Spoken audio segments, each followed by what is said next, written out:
biggest false beliefs that doctors have about their practice. And I want you to stick with me on this one. One, you believe that because you're an expert, it makes you a star. Now, the thing about it is that your medical world or the medical fraternity continues to evolve like any other business. If you think about anything that you grew up using, right now you can think of many other versions that are doing very, very well, because you have to think about it as a business that requires marketing, that requires self-development, that requires you focusing on your customers, that requires you constantly improving the service that you offer. So not because you're an expert, it means that you are a star. So you might be looking at other persons who probably for you, they might not have the number of years experience, or they may not have all the qualifications or connections that you have, but you're seeing them doing very well. It's because they see themselves as a business, and as such, their approach is completely different, where they're using all the business acumen that's needed to grow their business. Number two, you underestimate the importance of marketing.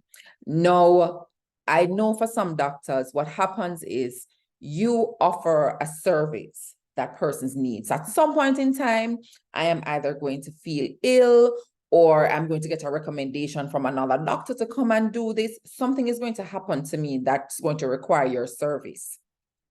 But it's the service that it requires and not necessarily from you. And because of that, I am going to go to the person who is top of mind, the person who, whether they're on social media or whether they are sending emails, whether they're an expert on a radio program or a talk show, you name it, I'm going to go to that person. So marketing is important, and I need to share with the world what I do, who I do it for, and how I can help their lives become better. That is how my business is going to grow. Otherwise, what's going to happen for me is I'm going to constantly be sitting back and waiting on the next person to come through the door.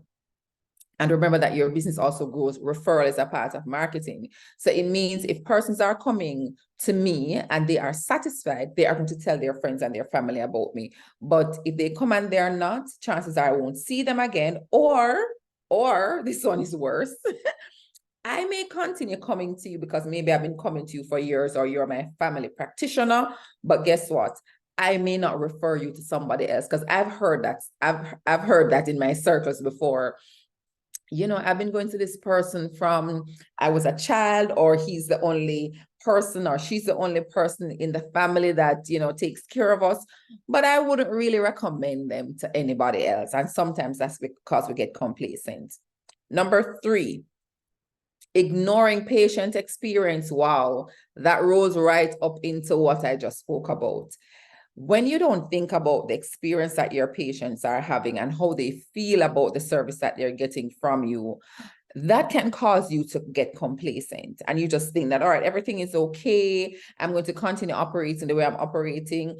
Talking to somebody earlier, one of the things she said to me is sometimes when she goes into some practices, you know, she's standing in front of the person who is at the front desk for a few minutes, and they're just working, doing their thing. And then they look up and go, okay, did you have an appointment?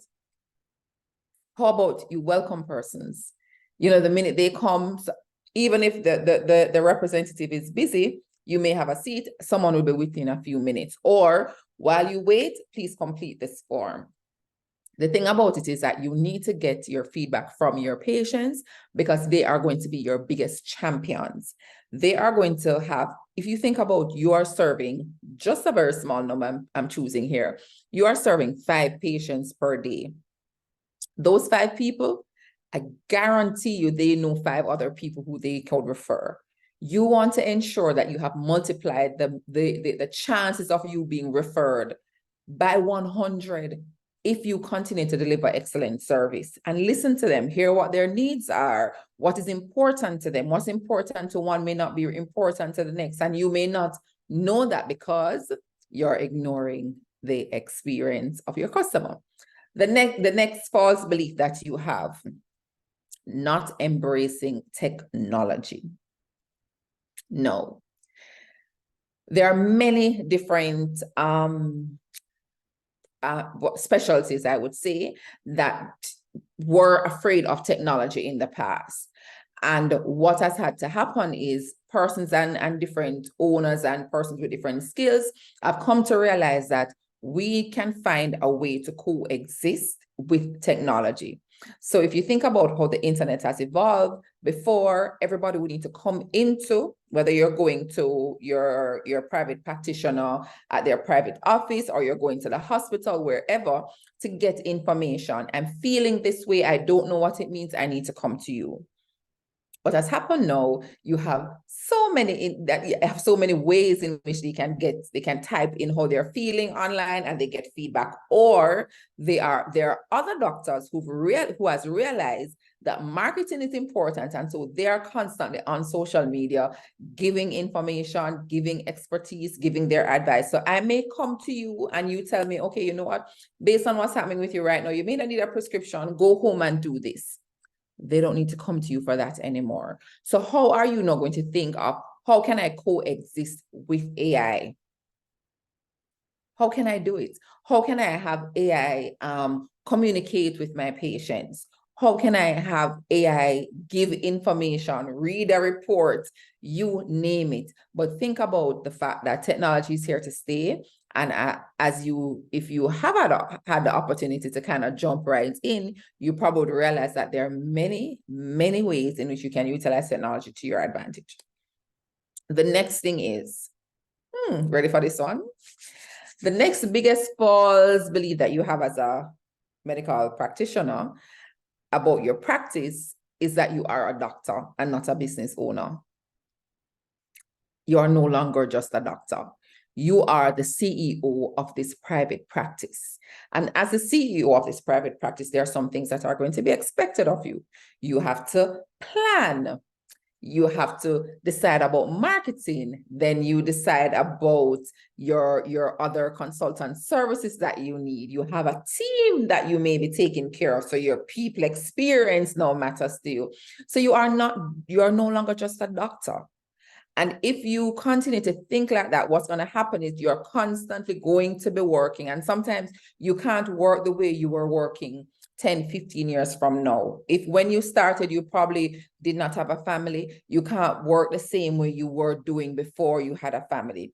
Even if you don't have a family, because of your time and your energy and maybe your interests have grown, you may not have the hours to put in as you did before. So when you think about your practice as a business, you're thinking about long-term. You're thinking about, how am I going to grow this business so that it can operate without me?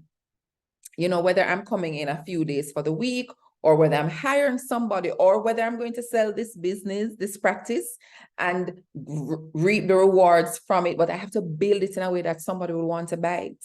And if it's not a brand that stands out, if it's not a brand that persons are going to be willing to interact with, chances are nobody's going to be interested.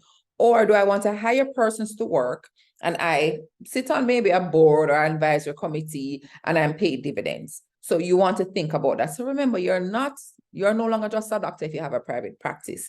You are the CEO of your business. The next thing is, you don't believe that you can take care of yourself.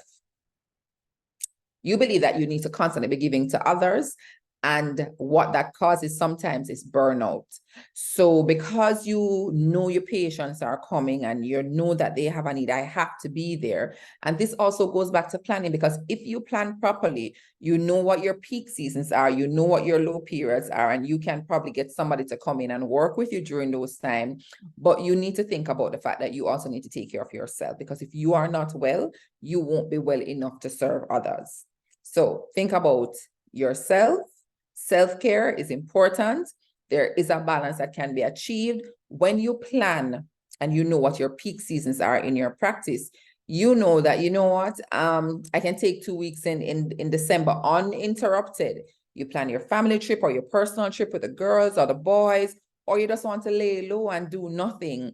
But you can do that without worrying that, you know what, the business will not be making any money if I take this time. Ignoring self-development. we are in a world where things are changing. And if it's one thing we always learned was that one thing that's constant is change. And so if things are changing, it's really important for you to keep up to date. Go to the conferences, identify 1 or 2 conferences that you want to be a part of for the year. Go to those conferences, network, find out what's happening in the space. Based on what I'm experiencing, are the other medical practice CEOs experiencing the same thing? What can we do together? Where does collaboration exist? What are the other ways that I can earn apart from me showing up? Because you are an expert. So therefore, you could be an advisor, you could be invited to speak on shows, you name it. There are many different ways that you can. So remember, self-development as a medical practitioner is important. Not keeping current with regulations. So if you are a medical practitioner, you know that people change policies. And so somebody may have had an experience and it turns into a regulation that needs to be improved. You need to keep abreast so that you don't get involved in anything that could impact your license that you currently have. And that is why seeing it as a business is important, because you may have an advisor or somebody, a legal person on your team whose job is to make sure that you are aware. So whether it's in the insurance arm, you name it, ensure that you find a way to keep current with regulations. The next one, you make assumptions about patients' needs. So have you ever gone to a doctor before and the minute you enter and you state, just generally, you start talking about what challenges you're having, they jump right in because they already know what's happening for you. Things are different for different persons.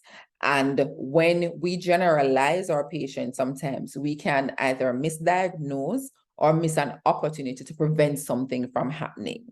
And that can impact how they experience your service, because it could be, the doctor wasn't very detailed, so therefore I'm not going back, or, I'm not referring anybody. I might go back because I've been going for a while, but I'm not referring anybody. So remember that your experience, what's happening for each of your patients are different. And I would encourage you to think of it that way.